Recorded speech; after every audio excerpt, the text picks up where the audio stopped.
mga mi, katatapos ko lang maligo. And for today's video, i-share ko naman sa inyo kung ano yung ginagamit kong perfume for everyday use.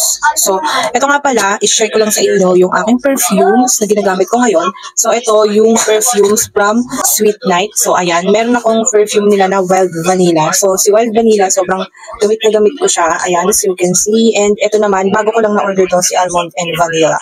So, ito, nabudol ako nito ni Miss Iwamoto dahil sa lahat ng perfumes ni Sweet Night, ito yung nasa top 3 niya. Nabudol ako nito kasi sa isang live niya, sabi niya na kailangan bilhin mo to kung gusto mong mag-amoy baby ka. Sobrang bango talaga. In fairness na talaga, true naman yung claims niya about dito. At hindi na ako nagtaka kung bakit favorite niya tong Almond and Vanilla ng Sweet Night perfume na to. And yun nga, no, bago ko ma-discover itong dalawang perfumes na to, ang ginagamit ko talaga na perfume is itong aking Bath and Body Works. So, ayan. Ito yung aking Bath and Body Works, guys. Ito yung pang everyday use ko. And may laman pa to, pero konti na lang siya. So, ayan. Alam niyo ba itong perfume na to, is nagkakahalaga siya ng 500 plus pataas. So, ganun yung price niya. Compare mo dito kay Wild Vanilla na nagkakahalaga lang siya ng 99 pesos. And minsan, nagda-drop down pa yung price niya. Minsan, umaabot lang siya ng 85 pesos. Ganyan pagka nagsisale sila or nagbibigay ng malaking discount si TikTok. So, para sa akin, wala namang pinagkaiba itong aking Bath and Body Works na perfume. Compare mo kay Wild Vanilla. Kasi based sa aking experience, itong si Bath and Body Works na to, original to guys ha. Kumbaga parang feel ko hindi rin siya tumatagal talaga yung amoy niya. Parang nawawala din ng ilang oras lang din. Hindi siya talagang kumakapit doon sa damit. So ayan, and marami din ako maglagay talaga nito kapag ginagamit ko. So ito nga, si Sweet Night Wild Vanilla, ayan.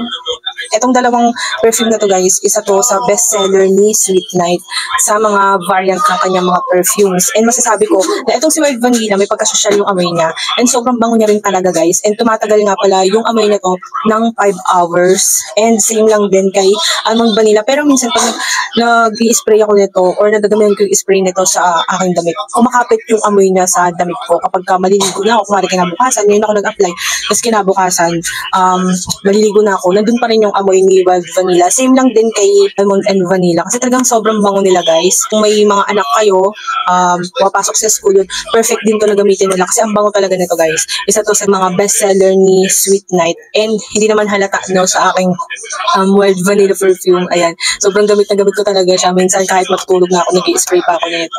So, ito, masasuggest ko sa inyo itong dalawa na to. Kasi talaga ang bango niya talaga.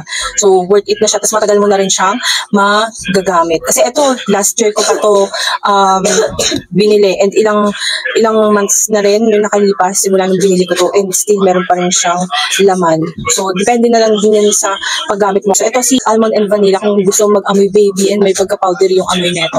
So, go ka na dito. Kasi ang bango niya talaga. So, yun nga, sabi ko nga sa inyo, favorite to ni Iwamoto.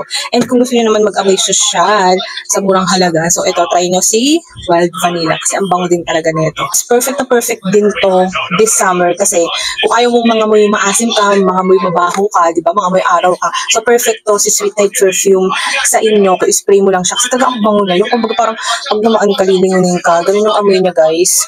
So, ayun, perfect to this summer. Talagang kung ayaw mong mag-amoy mabaho ka. So, go ka na dito kay Sweet Night. So, ayun lang. Kung gusto nyo ma-try din tong Sweet Night perfume na to, ilalagay ko na lang siya sa aking yellow basket. So, ayun lang. Bye!